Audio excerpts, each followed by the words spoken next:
in indexed allocation approach, every directory entry will contain a file name and the index number or inode numbers. Okay, and each inode will contain the file metadata. Okay, like length, timestamp, or other information, and a block map or block address table. Okay.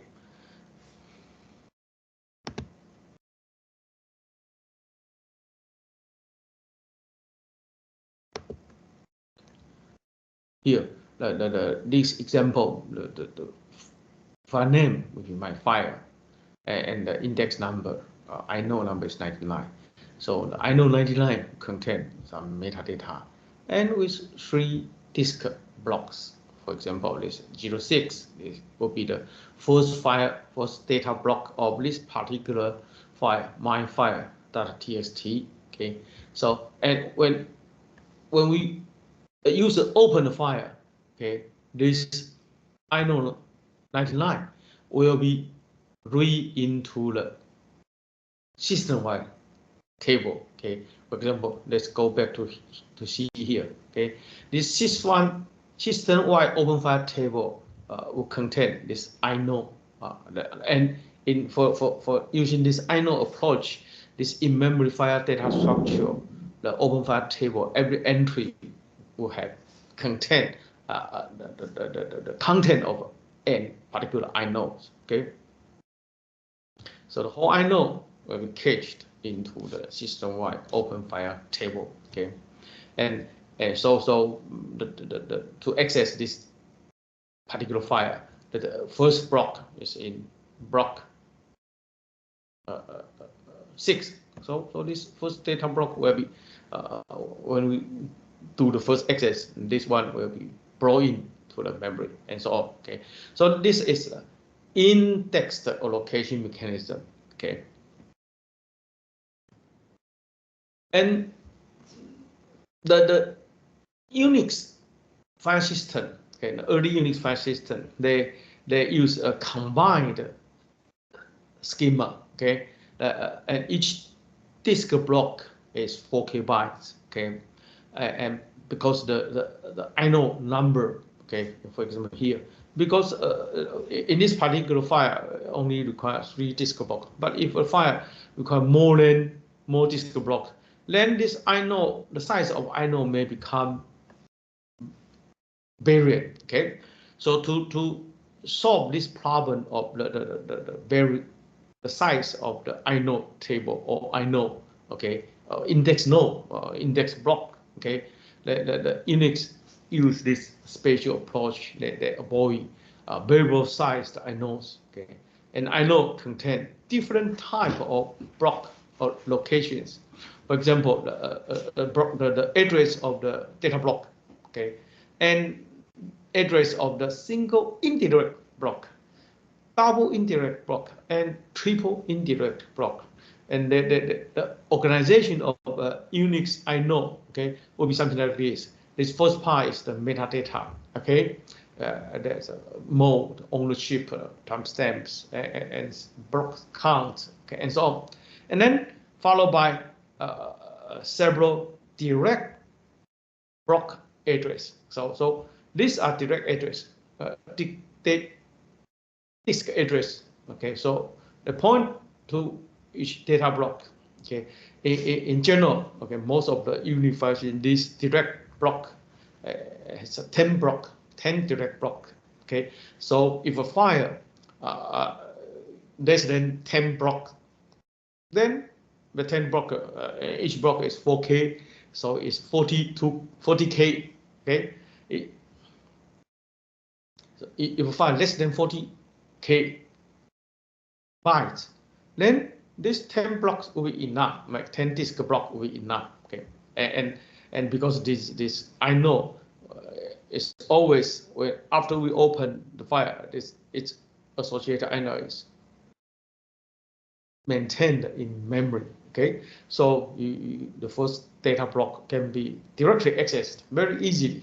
Okay, and then if a file is larger than 10 blocks, then this single indirect block address was used. Okay, so this disk address is point to a block. This block is not stored with data, but instead store disk address of a lot of data blocks. If every data block, the address of every data require 4 bytes, okay, then this 4K byte can be used to store 1K disk address. Okay, so this single direct indirect address may point to a disk block, and this block will contain 1K data blocks. Okay, so a file is less than 40K require this 10 directory address, and within and this 1K data block, each block is 4K bytes.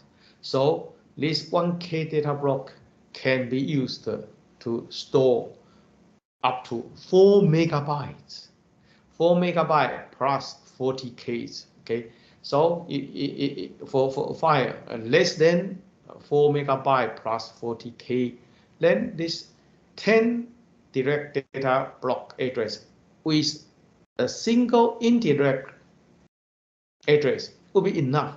Okay, to store file up to 4 megabyte plus 40K.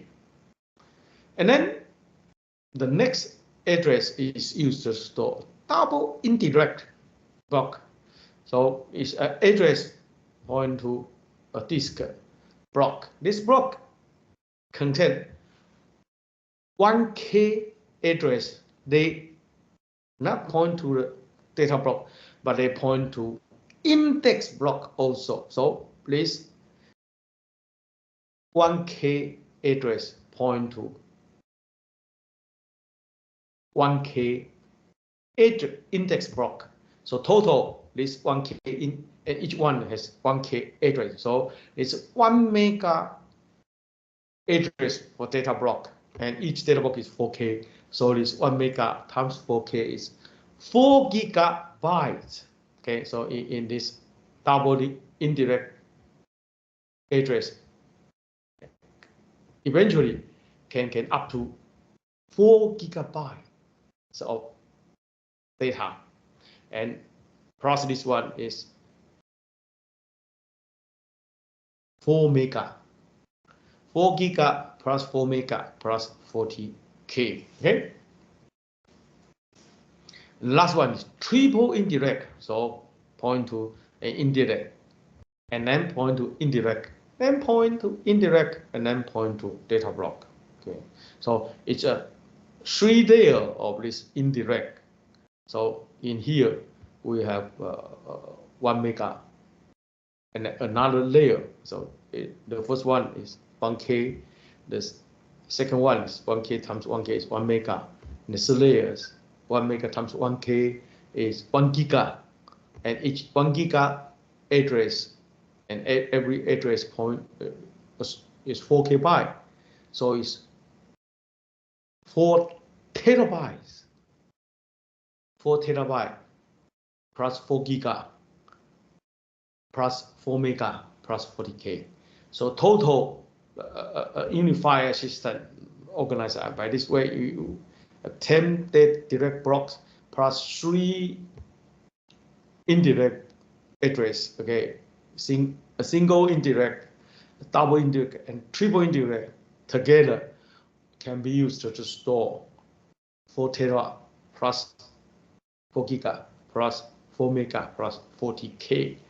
So for most of the time, the file, this is enough to cover most, even the modern file. Okay, it's still rare for a file contain more than 4 terabytes. Okay, in a single file. Okay, this is in a single file, and the size of this I know will become fixed because we only need 13 disk address be kept in here. Okay, and for this the beauty of this 3-layer of indirect is when we're doing the sequential access for the unifier, the first 10 block is directly get the address. So for small file, it's very quick to access. Okay, and if we go to this part, then if system has enough memory to cache this single indirect block, this to cache this block, then we contain 1,000 address of this data blocks, subsequent data blocks to 1,000. So once we cache this one, then the next 1,000 data block will be efficiently be accessed. Okay, here. And then doing the, if we can, and for the doubling, if we for sequential access, okay. So and then when we go to this part, we only need to cache this, and then cache this one, and with this one, then we need have a 2 cache. So each one is 1,000 address. Okay, the first 1,000 meant, and then with this one, they cache these 2. Then we can get all the data block. When this part is used, then we cache we replace this one by the second first single indirect block, and then we can get the next 10,000, the next 1K data blocks. Okay, so this layer, when use this one, we cache this one, and with another cache for the next layer index. So each layer of this indirect, we only need to cache. So for these 3 layers, okay, in the worst case, when we go to this part, we need 3 4K caches, one for the first layer for this index, and the second one for these layers index table, and the third one for the third layers. Okay, then we can get all these 4 terabytes of the data. Okay, and but very efficient, because we cache these 3 layers of the index blocks, one layer, one block for a layer. Okay, so you only have the 3 layers. Then you use, so every file. Okay, once we open it in Unix, we need to cache, and I know plus at most 3 4K buffers. Okay, so total is 1 I know plus 3 index blocks is 4K times 4. Okay, so it's total, and over the file and require at most 16K buffers to cache these inodes and related disk addresses. Then it will be the sequential access of the data blocks will be very, very efficient. Okay. To maintain the free blocks of the disk, okay, we need to have a free space management mechanism. Okay, there are several commonly used mechanisms. The first one is bit vector. Okay, if we have a disk content and data blocks, then we need to have each block as a bit. Okay, by using this bit vector. Okay. 0 means the block is free, 1 means the block is occupied. So every block would require a flag to indicate that. Okay, for example, here if we have a block size is 4K, okay, to the 12 bytes, and disk size is to the 30 bytes, 1 gigabyte. then we need to have this 32K bytes to contain these bit vectors, okay, to contain this bit vector. And so the whole system, okay, is a gigabyte. We need to have 32K bytes used for this bit vector, okay, and this mechanism can easily support this contiguous allocation, okay. So to allocate contiguous block, you just search this vector to find out a contiguous 0, and the size of 0 is larger than n, okay, and that will be enough. Okay. The second approach is, again, the linked list. We call it free list, okay. So they put all these free blocks, link them together, okay. The advantage is we just get the disk address from this linked list immediately, okay. You require n, then you get n free nodes, okay. The disadvantage is it's difficult to get contiguous space, okay. You cannot support contiguous allocation very easy, okay. But the advantage is we cannot, there's no waste of space and no external fragmentation, because every block can be used aside, allocated separately. So there's no external fragmentation, okay, as long as the required number of blocks is less than the total free blocks, then it's in, we can make an assignment, okay. Of course, the internal fragmentation still exists because the block is fixed size, okay. The other variation is grouping and counting. Well, we will discuss this later, okay. The free space list is something like this. You have a head, okay, point to the first one. So in general, but if using this linked list, we can treat this free space free list as a file, okay, a special file, okay. So this file link all these free blocks together, okay. So in FAT mechanism or linked list allocation mechanism, okay, you just maintain a special file which contain all these free blocks, okay. And whenever you require free blocks, then you get it. You change this one, okay. So and so on, okay. The grouping and counting mechanism is like this. The grouping measure is the modification of linked list method, okay.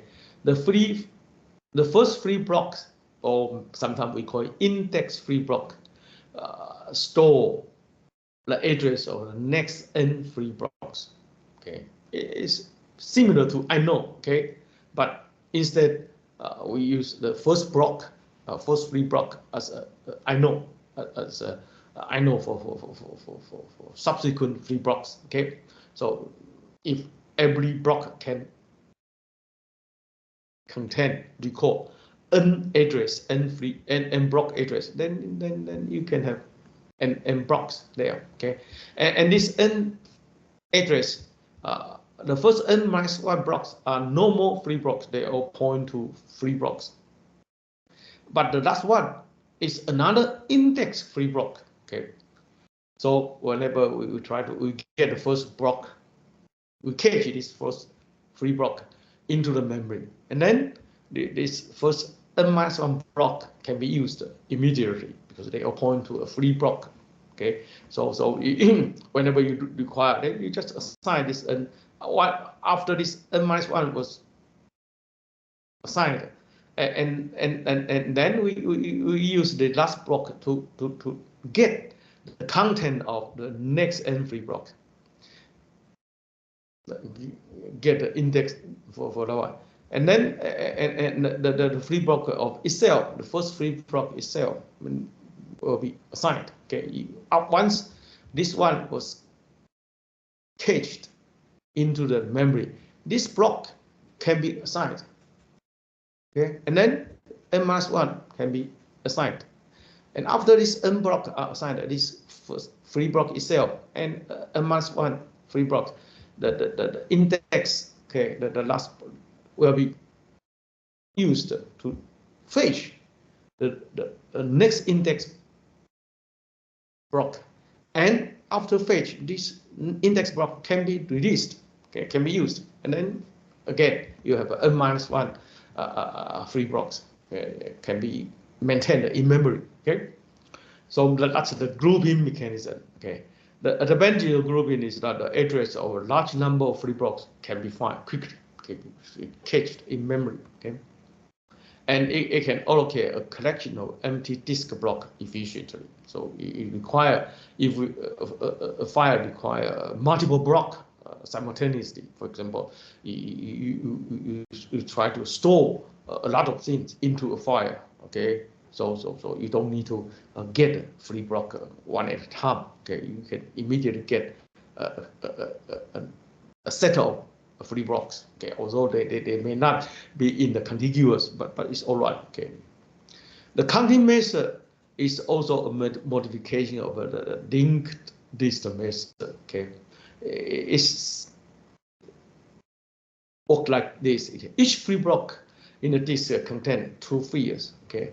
The address of the next free blocks and the number of free contiguous blocks following it. Okay, so its content is something like that. You collect a contiguous number of blocks together, okay, and using the first one's address, okay, with the contiguous, the size of these contiguous blocks, okay, and then you store these 2 fields into the first free block. Okay.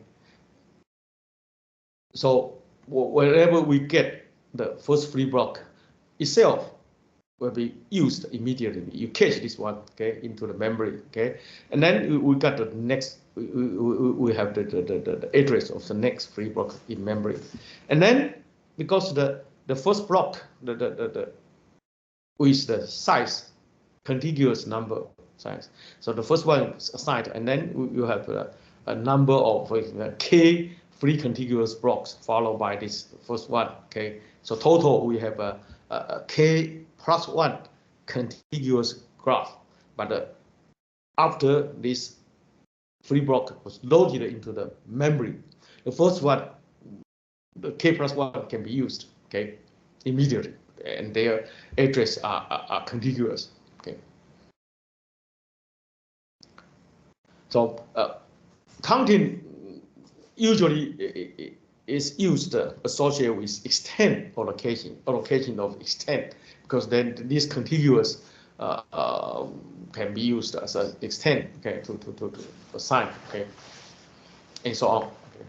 And grouping usually used with the pure linked list allocation, okay.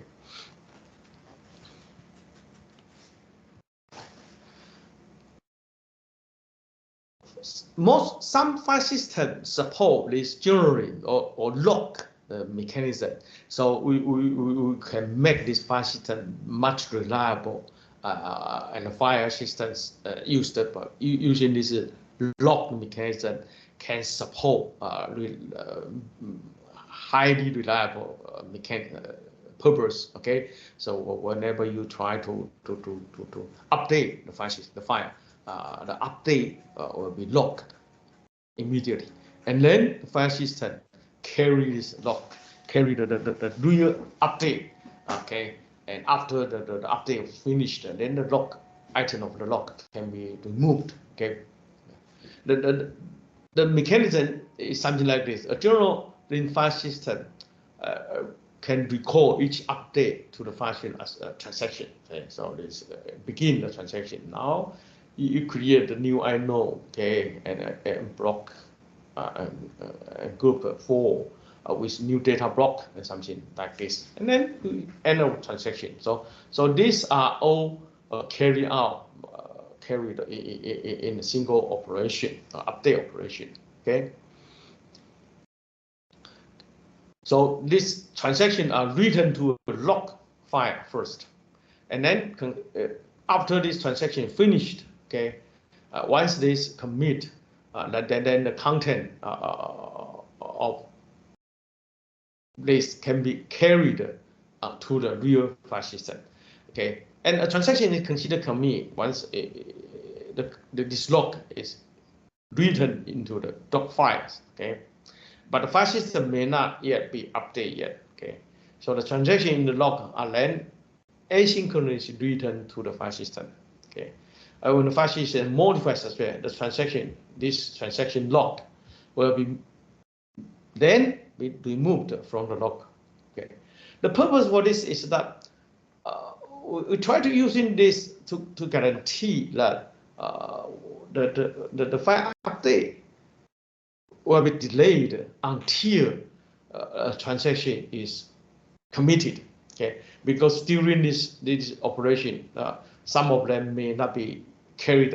Okay, but then the transaction may need to be abort. Okay, it cannot be complete. Okay, so we write a transaction. We return all transactions first written to a log file. Okay, so this log file are written one operation at a time, but they did not be updated for file system yet. Only update in this log file. But if this particular transaction cannot be complete, so we cannot commit here. So then we don't need to do anything to the file system. You just remove this incompleted log, transaction log. Then that's it. Okay. But if a transaction can be committed, so we have this end. Okay, and into the log. Then the joining file system will actually execute this update into the file system. Okay, but until all the updates are finished, then the whole transaction log will be removed. Okay, so and this update become visible in the file system. Okay, so if a file system crash, okay, then this update, okay, all transactions still in the log can be replayed on reboot. Okay, so sometimes we call it redo login. Okay, so that means this anything left in the log is not commit, not actually written to the file system yet. Okay, so by doing this, we can avoid the physical hardware crash, okay, of the file system. Okay, and then it still can recover very easily. Okay, and so this log or journal file system usually is not in the same disk as this normal file system. Okay, usually we use a special device to maintain this locked files. Okay, for example, you may use a much reliable flash disk because it's faster. Okay, and we use high redundancy, okay, or self-contained power of this flash memory or whatever flash disk, okay, to store these log files, okay, and normal disk for the normal file systems, okay. Then the operation, the commitment transaction can be very faster because it is stored in a fast log files. And then after commit, this update move will be carried out into the file system, okay, and so on.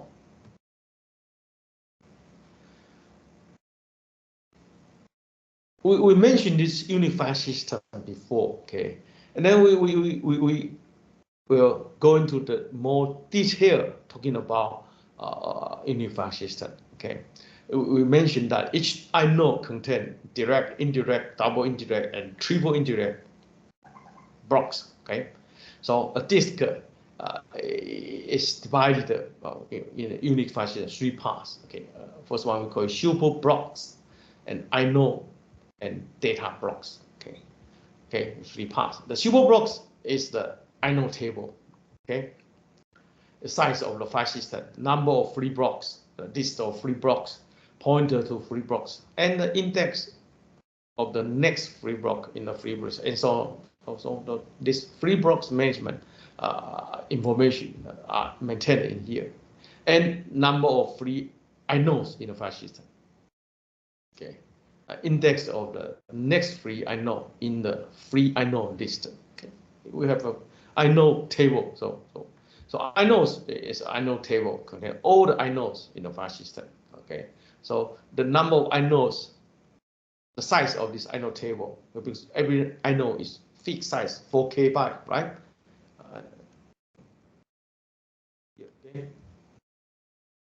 And inode is a data block itself. So in general, this one is 4K byte also. Okay.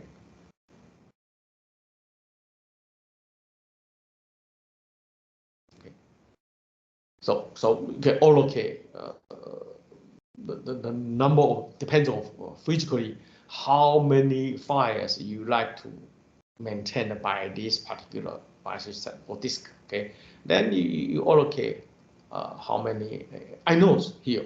Okay, and also the free inode list are also maintained in super blocks. So whenever we try to create a new file, we go get a free inode from using the super blocks. Okay, and also there's a modify flag clean to dirty to specify that the super block has been modified or not. So initialize when the unified system was attached to the operating system, then the super block was first cached into the memory. So this information are all in memory. Okay, after the initialization. Okay, and also there's a clean modified flag associated. So whenever this information are modified, this one will become dirty. Okay, so the reason for that is that when we try to write something back periodically, we will write this super block back to disk. Okay, to avoid crash, whatever. Okay, and after when this one become dirty, okay, then the operating system will find when the disk is not too busy, then the super block will be flushed into the disk. Okay, and this one will be clean. Okay, to avoid the crash. Okay, and free list is managed by a linked list of free blocks. Okay,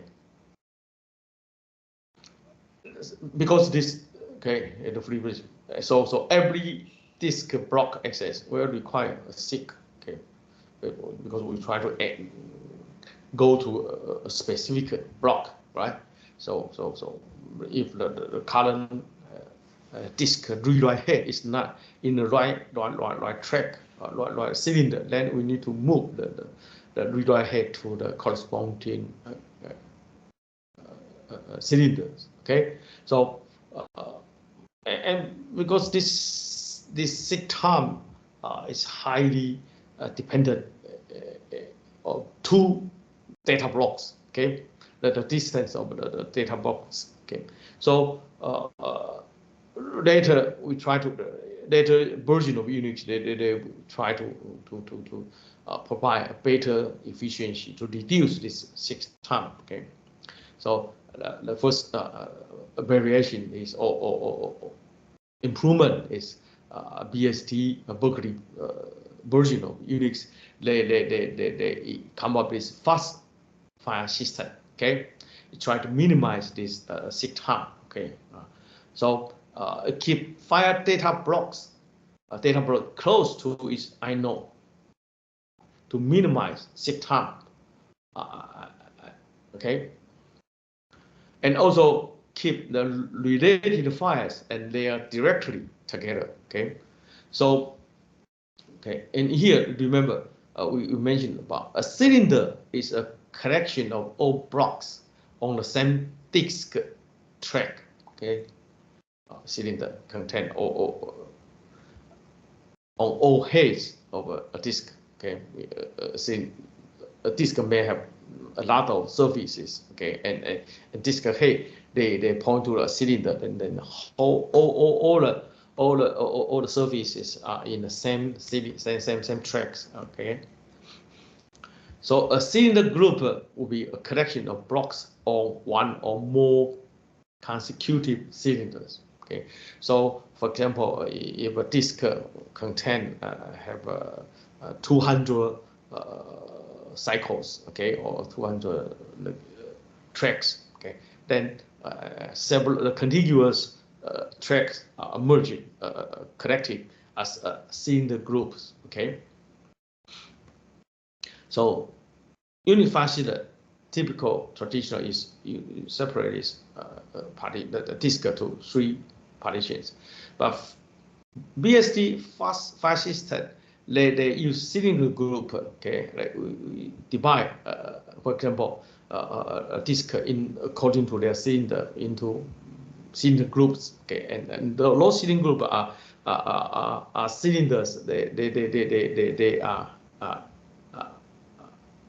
neighbors. Okay, physically they are neighbors. Okay, and each cylinder group will have this silver block. Okay, redundant. Okay, the silver block are stored in all the cylinder groups. Okay, they have the same silver block. Okay, so the purpose is that when we access this file in this cylinder group, the silver block is the same. Okay, always use the same silver block. And then we have a file system descriptor, okay, part, and block map, inode map, okay, inode table, and data blocks. Okay, so these are all in the same cylinder group. Remember, a cylinder group are contiguous cylinders. So the seek time is very the distance of these tracks are minimized because they are inside. So related directory or whatever. Okay, so will be inside here. Okay, and the files in these directories, the inodes are stored in the by using these inode tables. Okay, and data blocks of this cylinder group assigned to files in these inodes. Okay, and directory and so on. Okay, so they use bitmap vector, block bitmap, and inode bitmap to maintain the free list, okay, of these data blocks and inode tables. Okay, so the performance of this will be can be improved because all the relative file and directory, they are inside the same cylinder groups. Okay, so whenever you access a user's process is running, most of the time that users will access its related files, but they are in the related directories. Okay, and so on. Okay.